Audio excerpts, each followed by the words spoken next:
Le président Biden est sous le coup d'une procédure d'impeachment. On a besoin de votre éclairage. D'abord, pour contextualiser, c'est mené par le président républicain de la Chambre des représentants, Kevin McCarthy, avec bien sûr derrière le rideau Donald Trump, on l'a compris. La droite américaine accuse Joe Biden d'avoir menti au peuple américain sur l'implication des affaires de son fils. 20 millions de dollars de la part de sociétés écrans, etc., etc. On sait que cette procédure, d'abord, a peu de chances d'aboutir, mais est-ce que ce genre de procédure aux États-Unis est une sorte de déflagration?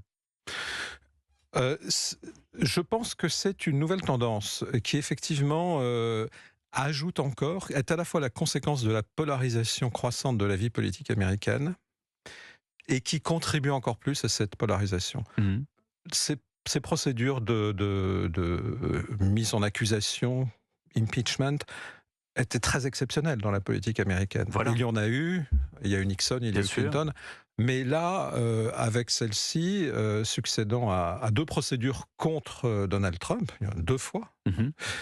Évidemment, on voit, je dirais, un risque de banalisation. Alors, ceci étant, la procédure annoncée par le leader de la Mmh. Chambre des représentants, et Mmh. donc le chef des Républicains, qui ont une très courte majorité de 5 sièges simplement à la Chambre des représentants, s'inscrit dans un contexte très particulier. D'abord, entre les 2 partis avec l'élection et aussi les procès, les nombreux procès instruits contre Donald Trump.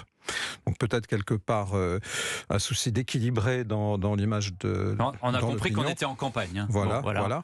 Et puis aussi dans le contexte des rapports internes au Parti républicain, car Kevin McCarthy a été élu comme leader de la Chambre après une négociation très très complexe avec son aile droite, son aile MAGA, comme Mmh. on dit, Mmh. qui est évidemment favorable à l'impeachment. Et donc là, il doit peut-être vouloir donner des gages à cette aile droite parce que ces jours-ci, le Congrès des États-Unis doit parvenir à une décision pour empêcher ce qu'on appelle un shutdown, une fermeture de l'administration. S'il n'y a pas de budget voté ou même pas de passerelle budgétaire, il n'y aura plus d'argent et donc on assistera, c'est pas totalement nouveau, mais ce serait quand même assez spectaculaire, à l'impossibilité pour l'administration de fonctionner. C'est ce Donc qu'on appelle le là, shutdown. là, on a un temps de crise aux États-Unis qui est très important. Disons qu'on a une tension très forte et cette tension se résoudra ou pas beaucoup à l'intérieur du Parti républicain puisqu'ils ont la majorité dans l'une des 2 chambres, mais ils n'ont pas la majorité au Sénat, ce qui Mmh. nous ramène d'ailleurs à l'impeachment, hein, puisque Donc comme vous pas, le savez, pas de destitution de Joe Biden. dans le système Ouais, américain, la Chambre met en accusation et le Sénat juge. ouais. Et le C'est le Sénat est système. pour l'instant. Et le Sénat juge à la majorité des 2 tiers, donc de toute façon, d'ailleurs les 2 procédures contre Donald Trump n'avaient pas abouti à cause de cette règle au Sénat aussi. Même Est- si la Chambre, à l'époque à majorité démocrate, avait voté pour l'impeachment. Est-ce que vous diriez, pour revenir à ce que vous disiez tout à l'heure à propos de la presque régularité de l'utilisation de l'impeachment, de la procédure en destitution d'un président des États-Unis, est-ce que c'est dommageable? Est-ce que, d'une certaine manière, en France, sans faire de parallèle qui serait inadéquat, mais on a beaucoup critiqué l'utilisation du 49.3 dernièrement à l'Assemblée. Est-ce que ces outils constitutionnels, de la même façon que l'impeachment est un outil constitutionnel aux États-Unis, est-ce que c'est dommageable de se servir et de la banaliser d'une certaine manière?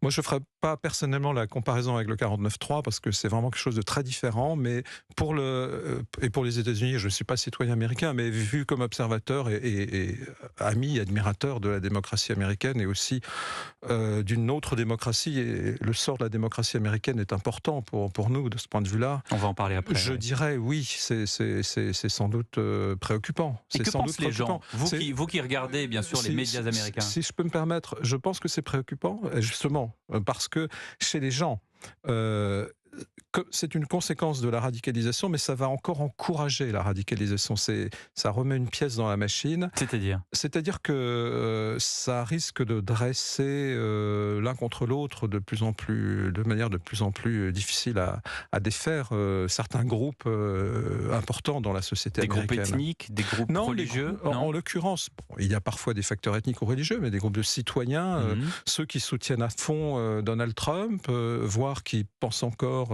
que l'élection de 2020 a été truquée, comme le dit l'ancien président, ou ceux qui, au contraire, sont scandalisés par les actions comme celle du 6 janvier et qui sont de plus en plus déterminés aussi à empêcher qu'il y ait Mmh. de nouveau ce genre de gouvernement. Donc oui, ce genre de mesures, quels que soient les motifs, là, vous savez que le motif de l'impeachment annoncé Oui. contre Joe Biden, c'est les affaires économiques de son fils Hunter Biden. Mais il y a des affaires, il y a la justice regarde certaines des activités du fils du président. Il faut remarquer d'ailleurs que le ministère de la Justice américain n'a pas du tout empêché ces enquêtes. Elles visent plus des faits pour l'instant en tout cas, plus mineurs, hein, plus banals, Comme il mais y a eu des affaires sous Trump avec justement les enfants de Donald Trump. Donc, oui, enfin, là, les enfants de Donald Trump, c'était beaucoup lié à son trust, mmh, à mmh, l'entreprise de mmh. Donald Trump, qui elle-même fait l'objet d'une procédure, d'une de ces nombreuses procédures judiciaires autour de l'ancien président à New York.